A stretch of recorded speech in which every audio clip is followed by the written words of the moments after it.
जाती है, इस समय शाम का समय हो रहा है, तो ये बाहर आ जाते हैं और दिन भर बाहर रहते हैं जी। इनको पानी वानी सब बाहर आप देख रहे हैं डायरेक्ट नल से या वैसे पानी भी मिल जाता है। जय जवान जय थी, इन्हें भी घर पर बैठना पड़ा, लेकिन इन्हें घर पर बैठना मंजूर नहीं था। ये अपने गांव चले आए और अपने देखरेख में अपने छोटे भाई को इन्होंने देसी पोल्ट्री फार्मिंग का काम शुरू कराया। ये फ्री रेंज में RIR, ब्लैक एस्ट्रोलॉप और कड़कनाथ पर काम कर रहे हैं। आज हम आपको इनका बहुत अच्छा शेड दिखाएंगे जो थाईलैंड की टेक्निक पर बना हुआ है। तो चलिए आपको मिलवाते हैं भूपेश दुमका जी से और जानते हैं इनके इस देसी पोल्ट्री फार्मिंग के अनुभव के बारे में। भाई साहब, बहुत मैनेज करते हैं आप इसको? हाँ संधू साहब, ये एक्चुअली मैं सही कहूँ तो मैं मैनेज नहीं करता हूँ, मैं इनको बाहर से सपोर्ट करता हूँ। ये हमारा खेती भी है यहाँ पर, तो छोटा भाई ये सारे काम देखता है यहाँ पर, ये उन्हीं की ड्यूटी है। और लेकिन मार्केटिंग है या आउटसोर्स से जो भी मदद होती है हम लोग करते हैं वो। मतलब आपने ये काम भाई के लिए कर? बिल्कुल। ये कोरोना में एक ऐसा दौर आया था जब हम लोग शहर छोड़ के फार्म पे रहने आए 2-3 महीने के लिए, तो उस दौरान आप समझ रहे हैं कि आप भी डेली काम पे रहते हैं, एक दिन भी भारी लगता है कि अब क्या करें जी। तो उस समय माइंड में ये आया कि कुछ यहाँ एक्स्ट्रा करना चाहिए, तो ये सीड मैंने तभी बनवाया था यहाँ पर रह के जी। तो उस समय तो मेरा शौक था, क्योंकि मार्च जब बंद हुआ था 23 तारीख को, तो आप समझिए फरवरी में ही हम लोग लौटे थे थाईलैंड से। तो वहाँ मैंने एक गांव विजिट किया था, तो वहाँ पर मैंने जो पोल्ट्री फार्म देखे थे वो बांस के बने हुए थे जी, बांस की लकड़ियों के। तो मुझे किसी ने बताया कि अगर आपको बड़ा फार्म देखना है तो फलानी जगह आप जाएं। तो वहाँ मैं गया तो कुछ महिलाएं इसको संचालित कर रही थी, तो ये शेड वहाँ बना हुआ था। हाँ, मैं देख रहा हूँ बहुत अच्छे तरीके से बनाया हुआ है। बेसिकली थाईलैंड में इसी तरह के घर होते हैं। जी जी जी जी, पूरी तरह से एरिएशन का इंतजाम किया गया ऊपर से। हाँ जी जी। तो वहाँ मैंने इसको फोटो वगैरह लिए थे, उनसे परमिशन ली थी, वीडियो भी बनाया था छोटा सा। तो मेरे दिमाग में ये था कि हमारे यहाँ एक्चुअली यहाँ एक्सट्रीम गर्मी और ठंड होती है, तो उससे बचने के लिए ये बेटर है। तो इसमें ना हमें बिजली की कोई ज़रूरत होती है, ना हमारे यहाँ पंखे चलते हैं और ना हीटर चलते हैं। आप अंदर जाके देखेंगे दोनों मौसम में नेचुरल जो आप खुला वातावरण देख रहे हैं इसी से मेंटेन होता है। हाँ, पर्दे जरूर हम इस समय ठंड में लगाते हैं जैसा आप देख रहे हैं जी। तो जब आपने शुरुआत की थी किस बर्ड से शुरू किया था? सर पहले बार हमने रखे थे इसमें 400 कड़कनाथ और 400 RIR जी, बल्कि 300 ही रखे थे RIR, कड़कनाथ ज़्यादा थे। ये 2 ब्रीड से शुरू किया था। कैसी ब्रीड है दोनों? मैं ये कहूँगा कि एक्चुअली नॉर्थ के लिए ना, नॉर्थ इंडिया में बल्कि हम लोग जिस फील्ड क्षेत्र में रह रहे हैं यहाँ पर आप RIR, ब्लैक एस्ट्रोलैप और ये कड़कनाथ तीनों ही यहाँ अच्छी ब्रीड है। मतलब अच्छी तरह से इसका पालन पोषण हो सकता है। मैं थोड़ा सा और क्लैरिफाई करूँ इसको, तो मीट के लिए कौन सी ब्रीड अच्छी है और एग के लिए कौन सी ब्रीड अच्छी है? देखिए एग के लिए तो RIR हमारा जो एक्सपीरियंस है वो नंबर 1 है जी। जो नंबर ऑफ एग्स हैं जो ज़्यादा आते हैं और क्वालिटी वाइज भी, और मेरे ख्याल से ये जो ब्लैक एस्ट्रोलैप है ये शायद 2nd नंबर पर होगी या लगभग बराबर भी हो सकती है जी। तो ये दोनों ही जो है मुर्गियाँ अंडों के लिए और इनके जो मुर्गे हैं वो चिकन के लिए बहुत डिमांड इसकी रहती है। मतलब ये दोनों ब्रीड नंबर 1 और नंबर 2 आप बिल्कुल आप मान सकते हैं। और ये भी मेरे कुछ आपके चैनल पे इतने लोग देख रहे हैं, तो कई मेरे भाई लोग इसमें देख रहे होंगे, उनको हो सकता है वो ब्लैक वाला उनके यहाँ नंबर 1 हो। तो क्वालिटी में भी ज़्यादा फर्क नहीं है। एक ऑस्ट्रेलिया की देसी ब्रीड है, एक अमेरिका की देसी ब्रीड है। इंडिया में ये कई साल पहले आ गई थी, अब इंडियन देसी ब्रीड हो गई है ये। अब बात करते हैं आपके फार्म की जी। कितने एरिया में फार्म बना हुआ है आपका ये? सर मेरे पास 6 एकड़ जगह है। और शेड एरिया क्या है आपका? शेड एरिया सर ये अगर सिर्फ जो पोल्ट्री के लिए है वो है 30x60, वो 100 30x100 और 30x15 ये आपका ऑफिस है। अच्छा जी। तो आपने चौड़ाई इसलिए रखी क्योंकि एरिएशन का तो आपने इंतजाम किया हुआ है। अमूमन बेसिकली क्या है, लोग 20 फुट चौड़ा रखते हैं फार्म, पर आपने 30 फुट बनाया क्योंकि आपको एक भरोसा था कि मैंने ऊपर वेंटिलेशन का प्रॉपर इंतजाम किया हुआ है। हाँ सर, पोल्ट्री का जो टेक्निकल जो ग्राउंड है उसमें ये कहते हैं कि 30 यार्ड जो है ना वो मैक्सिमम है जी। 30 से आप ज्यादा जाएंगे तो दिक्कत होगी। 30 फुट यार्ड ज्यादा हो जाएगा जी। सॉरी 30 फुट से अगर आप ज्यादा जाएंगे तो दिक्कत होगी जी। तो हमने मैक्सिमम साइड इसलिए लिया क्योंकि जैसे आप देख रहे हैं अभी 115 फीट हमने इसको लिया है जी। मैं इसको चाहूँ तो 200 फीट भी ले जा सकता हूँ जी। तो मेरे पास इतनी जगह है इसलिए मैंने 30 फीट मैक्सिमम साइड में गया हूँ। अगर आप 25 रखते हैं, जगह कम है तो ज्यादा बढ़िया है जी। अब बात करते हैं फीड की जी। फीड में क्या देते हैं आप इनको?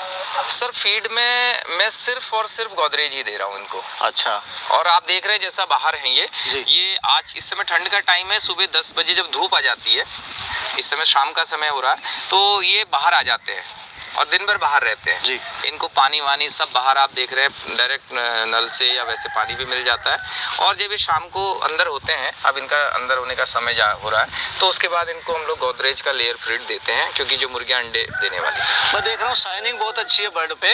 ये कहीं ना कहीं ये भी है कि दिन भर धूप में रहती हैं और खुला अपनी मर्जी का चरती हैं ये बाहर। जी, इसकी एकमात्र वजह डॉक्टर साहब यही होगी कि ये नेचुरल वातावरण में जी। शेड के अंदर सर ये सिर्फ रात को ही जाती हैं। आजकल थोड़ा ज्यादा रहती है क्योंकि ठंड है। पीछे कई लोगों ने फीड की कमी ले ली जी। और बहुत सारे मैंने हरियाणा में देखे बंद होते हुए जी। फीड की किल्लत की वजह से। ये देसी फार्म या ब्रायलर रहे या फीड सोया महंगा था जैसे, जी। उस वजह से तो कोई अगर फार्मर छोटे लेवल पे काम कर रहा है जी। और उसको ये किल्लत आती है तो कैसे मैनेज करे वो उसको?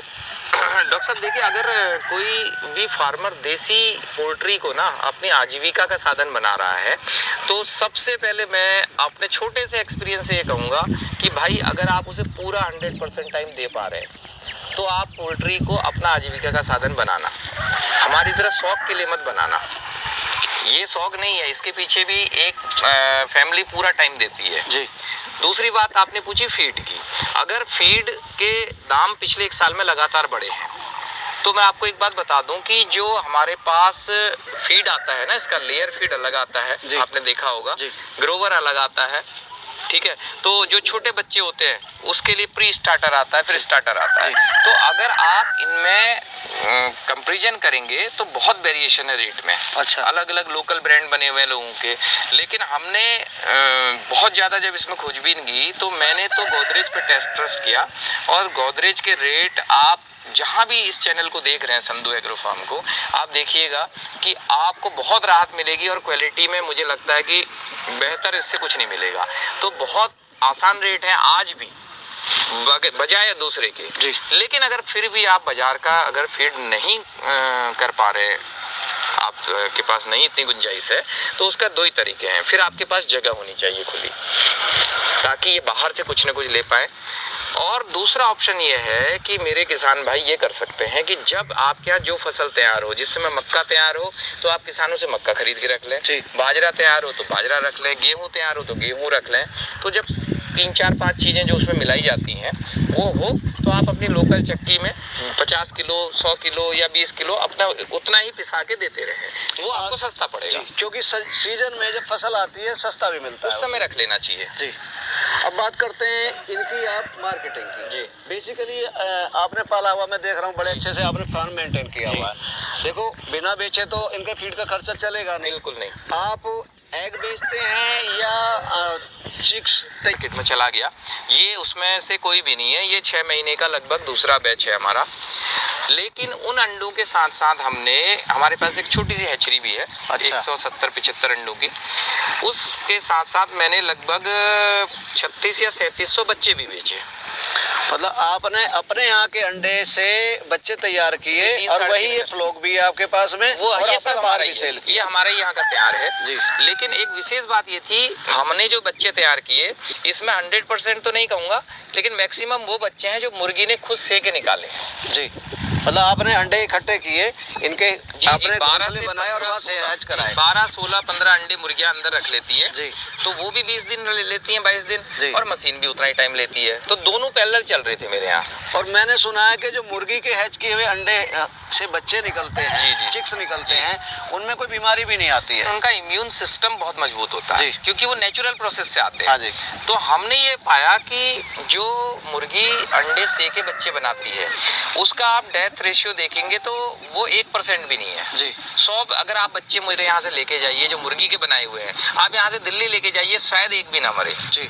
और अगर आप वही हैचरी के लेके जाएंगे तो 10% से 8% का रेशियो आपको मिलेगा। 8-10% 100-200 किलोमीटर में रहता है इतना जी। आपने कर करके सीखा जी। बिल्कुल ठीक है ना। बिल्कुल। तो हमारा जो भाई देख रहे हैं, जो इच्छुक है, जिनकी इसमें रुचि है, वो अगर करना चाहे तो उनको एक मैसेज दीजिए कि किस लेवल से और किस तरह से वो शुरू करें। मैं फिर कहूँगा कि देसी पोल्ट्री को अगर आप शुरू कर रहे हैं, आजीविका के लिए शुरू कर रहे हैं, तो एक फिगर पकड़िए 100 बच्चों की। मैं फिर कह रहा हूँ, अगर आजीविका के लिए कर रहे हैं तो 100 मिनिमम होने चाहिए और मैक्सिमम मत जाइएगा। 100 पे ही आप ट्रायल कीजिए बस।